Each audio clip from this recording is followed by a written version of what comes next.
Merci Zita. Se prépare Alexandre Chavet du Cimital 69 et la parole est à Patrick Baudemont du syndicat Chimie Énergie de Champagne-Ardenne. Bonjour à toutes et à tous et bonjour à la Bretagne qui nous accueille. J'interviens devant vous pour le syndicat Chimie Énergie Champagne-Ardenne qui est rattaché à la nouvelle URI Grand Est accouchée dans la douleur. Comme la plupart des syndicats de notre fédération, le nombre d'adhérents est en baisse sur les dernières années. Quelles sont les causes de cette érosion qu'il nous faut réussir à stopper et à renverser si l'on veut continuer à être un acteur reconnu et crédible? S'il est évident que l'activité et les positionnements de la Confédération ne sont pas les seules causes de cette baisse d'effectifs, ils y contribuent assurément puisque près de 20% des adhérents du syndicat qui quittent notre organisation affirment que c'est un désaccord avec les positions nationales de la CFDT qui les a poussés à rendre leur carte.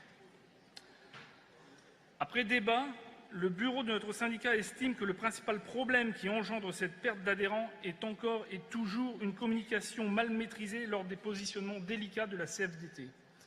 Le positionnement récurrent de la CFDT est insuffisamment critique à l'égard des gouvernements en place la dessert. On ne peut pas continuer à donner une image d'organisation qui courbe l'échine en attendant que passe la tempête. C'est ce que pense une grande partie des salariés, même si nous savons tous ici que les actions de la CFDT vont bien au-delà de cette vision simpliste. Quand les lignes rouges qu'elle avait fixées sont enfoncées par les ordonnances Macron, la CFDT se dit déçue et parle d'occasion manquée. Ok, la CFDT est déçue. Mais les militants CFDT sont furieux et certains adhérents ulcérés quittent la galère orange de la déception pour rejoindre les cohortes de manifestants sous d'autres couleurs.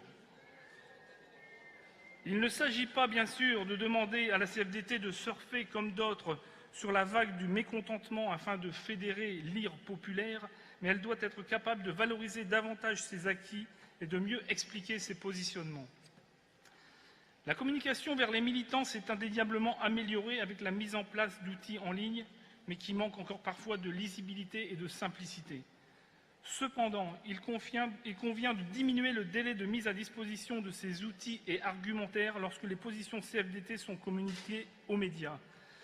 Un exemple, quand Laurent annonce sur une radio nationale que la CFDT n'est pas opposée à une harmonisation des régimes de retraite, les militants d'entreprises bénéficiant de régimes spéciaux se trouvent fort dépourvus quand il s'agit d'expliquer ce positionnement à des adhérents dans l'incompréhension et pour lesquels le doute s'installe quant à la poursuite de leur adhésion. Ce jour-là, on se dit qu'on aurait mieux fait de militer à la CGT. C'est quand même plus simple d'affirmer son opposition au changement plutôt que de convaincre du bien fondé de décisions qui vont perturber le confort de certains dans le but d'améliorer des problématiques sociales ou sociétales. Non, je déconne. Je resterai militant à la CFDT, car au-delà de ces difficultés, être militant CFDT est source de joie et de satisfaction personnelle quand on voit le travail accompli et les résultats de nos actions.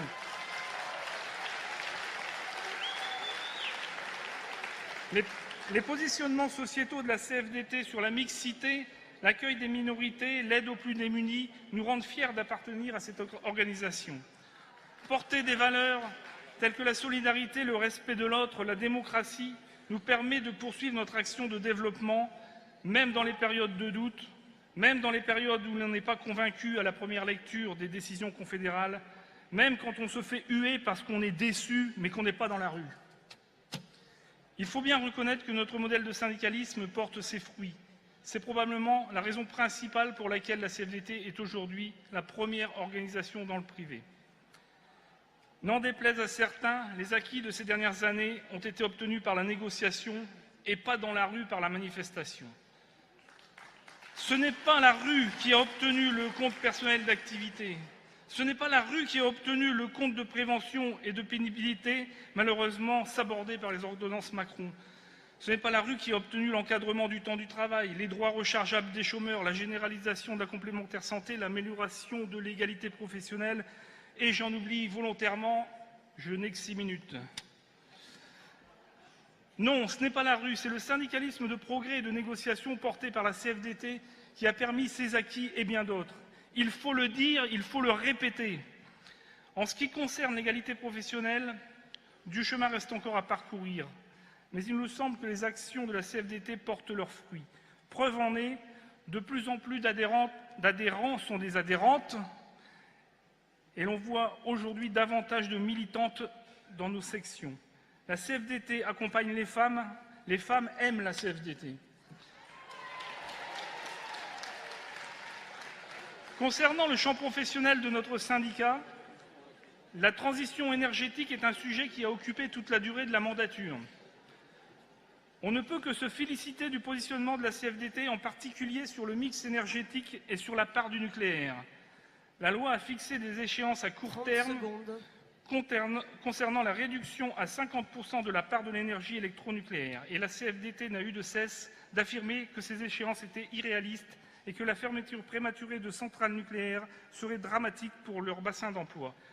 J'ai ici une pensée pour nos collègues de Fessenheim et les habitants de ce bassin d'emploi. Aujourd'hui, le gouvernement a reconnu cette erreur et a reporté à une date ultérieure l'atteinte de l'objectif affiché dans la loi, en se rapprochant, sans le reconnaître, des propositions de la CFDT. Je conclurai par ces mots.